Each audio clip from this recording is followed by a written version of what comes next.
Good morning. Welcome to our channel simply studies with चैल्शा। And आज हम बात करेंगे कि जो बीपीएससी का एग्जाम होने वाला है उसमें हम कौन कौन से टॉपिक की प्रिपरेशन करें। अब क्योंकि हमें पता है कि जो उसका एक्चुअली में सिलेबस आना चाहिए, जैसे कि हर एग्जाम का एक सिलेबस आता है वैसे ही बीपीएससी का आना चाहिए, लेकिन बीपीएससी ने ऐसी कोई गाइडलाइंस नहीं दी कि भाई उसका क्या सिलेबस आएगा। तो जनरल हम जो भी टॉपिक्स बाकी सिलेबस में आते हैं वो यहाँ पे हमें पढ़ने चाहिए। जितने भी पीजीटी एग्जाम होते हैं उनमें लगभग सेम ही टॉपिक्स होते हैं।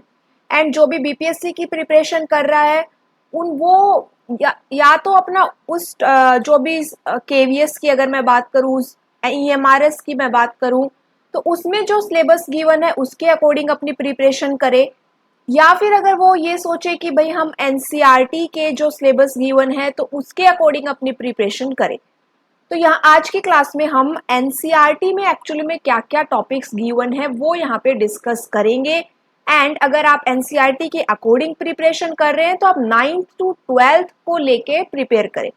9 से लेके 12 तक जो 4 क्लासेस है उनमें जितने भी टॉपिक्स इंक्लूडेड है आप उसके अकॉर्डिंग अपनी प्रिपरेशन करें।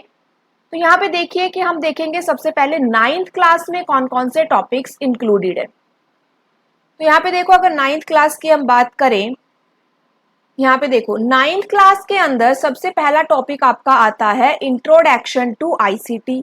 ठीक है, उसके बाद ये आता है creating textual communication, visual audio video communication, presenting ideas. इसका मतलब क्या हुआ कि आपको ऑफिस टूल्स के बारे में पता होना चाहिए, जो माइक्रोसॉफ्ट ऑफिस टूल्स के बारे में पता होना चाहिए।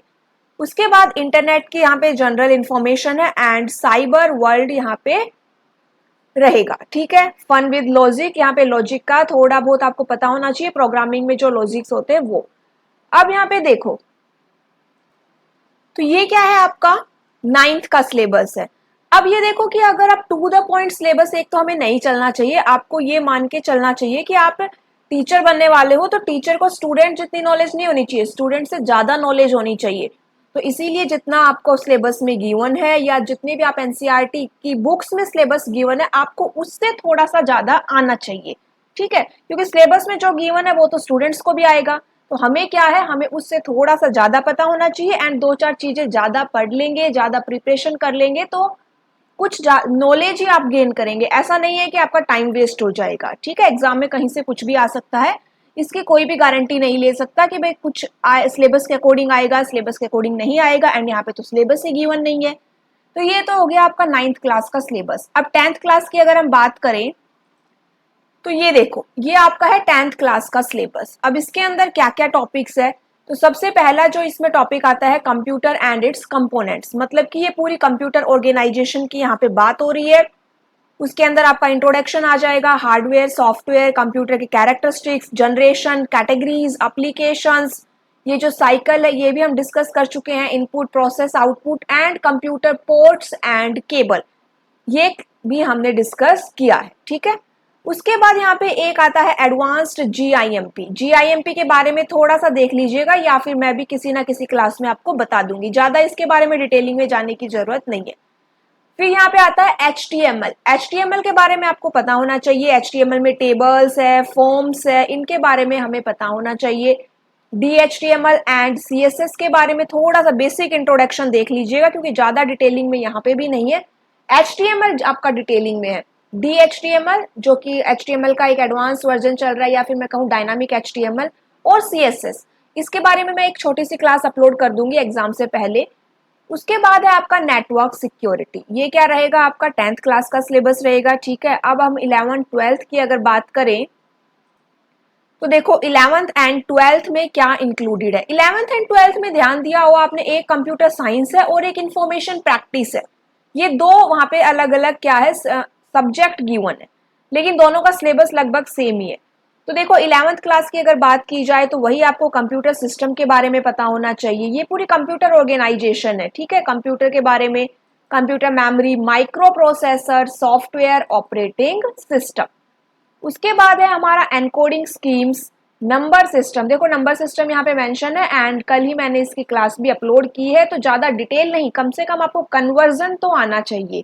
ठीक है, इमर्जिंग ट्रेंड्स भी यहाँ पे इंपॉर्टेंट टॉपिक है, जिसमें artificial intelligence, machine learning, natural language processing, immersive experience, ये पूरी क्या है, एक क्लास में 1 घंटे की एक क्लास है, उसमें पूरा टॉपिक काफी डिटेलिंग में कवर है, आप उसको वहां से देख सकते हो। फिर आएगा प्रॉब्लम सॉल्विंग जितना इजी टॉपिक है ना, इसमें से इजीली आपके 1-2 क्वेश्चन आ जाएंगे और सबसे इजी सा ये टॉपिक है, 10 से 15 मिनट में खत्म होने वाला ये topic. Problem solving, algorithms, programming concept, programming construct and decomposition.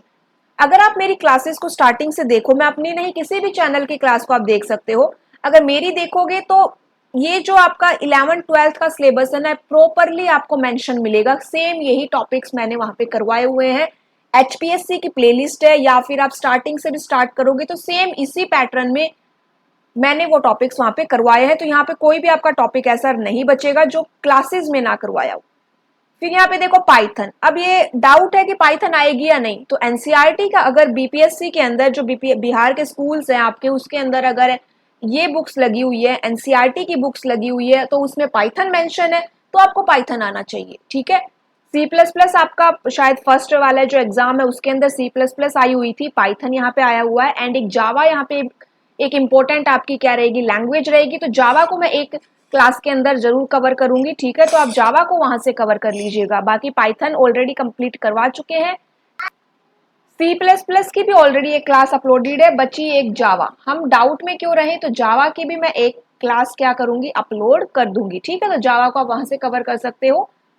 अब आगे देखिए, ये पूरा क्या है आपका, पाइथन चल रहा है, लिस्ट, टपल्स एंड डिक्शनरी। फिर इसमें आता है सोशल इम्पैक्ट। सोशल इम्पैक्ट्स के बारे में हमें पता होना चाहिए, ठीक है, इसमें जो इंपॉर्टेंट रहेगा IPR रहेगा आपका इंपॉर्टेंट, एंड एटिक्वेट्स क्या होते हैं भाई, डिजिटल फुटप्रिंट्स क्या होते हैं, साइबर क्राइम, तो ये सारी चीजें आपको पता होनी चाहिए।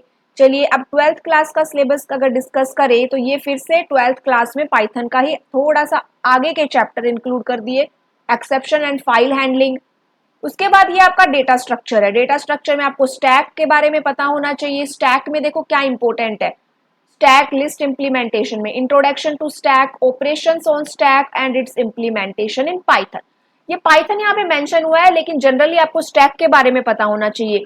ये expression in prefix, infix, postfix, कैसे आप इनके कन्वर्जन करते हो, कि evaluating arithmetic expression using stack, conversion of infix expression to postfix expression.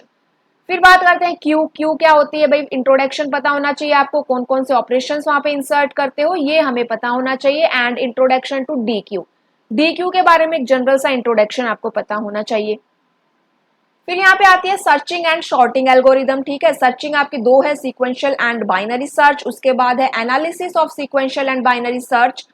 Dry run to identify best, ये आप प्रोग्राम बनाते हो तो साइड में रफली अगर आप अपने प्रोग्राम को रन करके देखो तो उसी चीज को ड्राई रन कहते हैं। फिर यहाँ पे है best, worst and average case. तो इसमें जो इंपॉर्टेंट है, इसमें आपका रहेगा कि आपको सभी सर्चिंग एल्गोरिदम्स की क्या होनी चाहिए, कॉम्प्लेक्सिटी पता होना चाहिए, उनके बारे में जो मेन इंट्रोडक्शन है वो पार्ट पता होना चाहिए, एंड कैसे आप उनको सॉल्व करते हो, कैसे सर्च करते हो, ये आपको पता होना चाहिए। फिर आती है शॉर्टिंग एल्गोरिदम में भी यहाँ पे इंपॉर्टेंट मेंशन कर दिया है, इसमें कौन कौन सी एल्गोरिदम है, bubble short, selection short, insertion short, ठीक है। उसके बाद हैशिंग है, यहाँ पे hash function, collision function, implementing the map abstract data type. तो ये 3 शॉर्टिंग आपको क्लास में करवा दी गई है, ये आपको मिल जाएगी, आप वहां से कर लीजिएगा विद एग्जाम्पल जरूर रख लेना, क्योंकि एग्जाम्पल आने के भी चांस रहते हैं। कॉम्प्लेक्सिटी आपको पता होनी चाहिए, ये हैशिंग वाला टॉपिक यहाँ पे मैंने नहीं करवाया है, इसको हम जरूर कवर करेंगे, ठीक है। उसके बाद देखिए अंडरस्टैंडिंग द डेटा। अब ये डेटा के अंदर आपको data and its purpose, collection and organisation, understanding data using statistical methods, mean, median, standard deviation, variation, data interpretation, visualisation of data. फिर आता है आपका डेटाबेस कॉन्सेप्ट। डेटाबेस के बारे में क्या क्या मेंशन है यहाँ पे, तो डेटाबेस के बारे में देखो मेरे ख्याल से कुछ ही क्लासेस अपलोडेड है, आप सारी क्लासेस देख लो तो आपके लिए बेनिफिशियल रहेगा। इंट्रोडक्शन टू डेटाबेस कॉन्सेप्ट, क्योंकि इंट्रोडक्शन के अंदर एक्चुअली में सब कुछ आ जाता है। इंट्रोडक्शन के अंदर आपकी एसिड प्रॉपर्टीज आ जाती है, डिफरेंस आ जाता है, डेटाबेस क्या होता है, डेटाबेस के मॉडल आ जाते हैं, उसकी स्कीमा क्या है, इंस्टांस किसको कहते हैं, तो ये सारी चीजें डेटाबेस के अंदर ऑलरेडी मेंशन हो चुकी होती है, क्योंकि वो इंट्रोडक्शन यहाँ पे इंट्रोडक्शन का मतलब है आपको सभी टर्म्स के बारे में पता होना चाहिए, ठीक है। इंट्रोडक्शन टू डेटाबेस कॉन्सेप्ट यहाँ पे लिखा है। एस इंट्रोडक्शन का मतलब ये नहीं है कि डेटाबेस क्या होता है बस इतना हो गया, नहीं, कॉन्सेप्ट यहाँ पे मेंशन है तो आप कॉन्सेप्ट को क्लियर करके जाइएगा। उसके बाद ये सब यहाँ पे करवा दिया गया है। फिर देखो रिलेशनल डेटा मॉडल, आपको डिटेलिंग में किस में जाना है, रिलेशनल डेटा मॉडल के बारे में डिटेलिंग में जाना है। Concept of domain, tuple, relation keys, जितनी भी कीज होती है सभी कीज के बारे में देख लीजिएगा। रिलेशनल अलजेब्रा क्या होता है, selection, projection, union, set, difference and Cartesian project, ठीक है। इसको भी मैं एक क्लास में करवा दूंगी, ये वाला टॉपिक नहीं मेंशन हुआ है अभी तक। अब यहाँ पे देखो इसके अंदर नॉर्मलाइजेशन यहाँ पे मेंशन नहीं हुआ है, तो बीपीएससी के अंदर इसका मतलब नॉर्मलाइजेशन को अगर आप ज्यादा डिटेलिंग में ना भी पढ़ो तो भी चल जाएगा। उसके बाद आता है एसक्यूएल। एसक्यूएल आपको एक घंटे की एक क्लास है। ये जितने भी टॉपिक्स मेंशन है ना, ये जितना बड़ा आपको ये सब दिख रहा है, ये सारी चीजें उस क्लास के अंदर मेंशन है। 35 पीरियड्स है, लेकिन आपको सिर्फ एक क्लास के अंदर मिलेगा। आप 99% चांसेस है कि उसी क्लास में से आपके क्वेश्चन आएंगे, ठीक है। इसमें से कोई भी एक सिंगल पॉइंट वहां पे नहीं छोड़ा गया है, तो एसक्यूएल देख लीजिएगा। उसके बाद आती है कंप्यूटर नेटवर्किंग। नेटवर्किंग में क्या है भाई, इंट्रोडक्शन है, इवोल्यूशंस है, लैन वैन मैन के बारे में पता होना चाहिए, नेटवर्क डिवाइसेस कौन से होते हैं, नेटवर्क टोपोलॉजी कौन सी होती है, बेस्ट आपकी मैश होती है, basic concept of MAC and IP address, ये भी क्लास में करवा दिया गया है। आईपी एड्रेस का न्यूमेरिकल भी मेंशन है, ठीक है, तो एक बार वो भी देख लीजिएगा। Difference between internet and web. फिर उसके बाद ये भी आपका कंप्यूटर नेटवर्क में ही चला जाएगा। Concept of communication, types of data communication, switching techniques, communication media, wired and introduction to mobile technology, GSM, GPRS, ये सब यहाँ पे इंक्लूड रहेंगी। वायरलेस टेक्नोलॉजी है, Bluetooth, wireless LAN, infrared, microwave. ये जो wire technology and wireless technology है ये काफी इंपॉर्टेंट रहेगी आपकी। नेटवर्क प्रोटोकॉल है यहाँ पे, कॉन्सेप्ट ऑफ चैनल, बैंडविड्थ, इसके बारे में न्यूमेरिकल आपको आना चाहिए एंड न्यूमेरिकल क्लास में हो चुका है तो देख लीजिएगा, ठीक है। ये जो आपका 12th एंड 11th क्लास का एनसीईआरटी बेस्ड सिलेबस है ये पूरा क्लासेस में करवाया जा चुका है।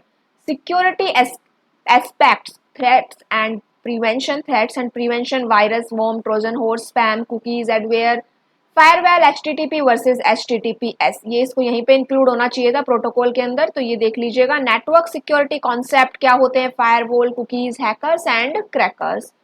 एंटीवायरस क्या होते हैं, network security threats, denial of service, intrusion, problem, snooping, Airways dropping.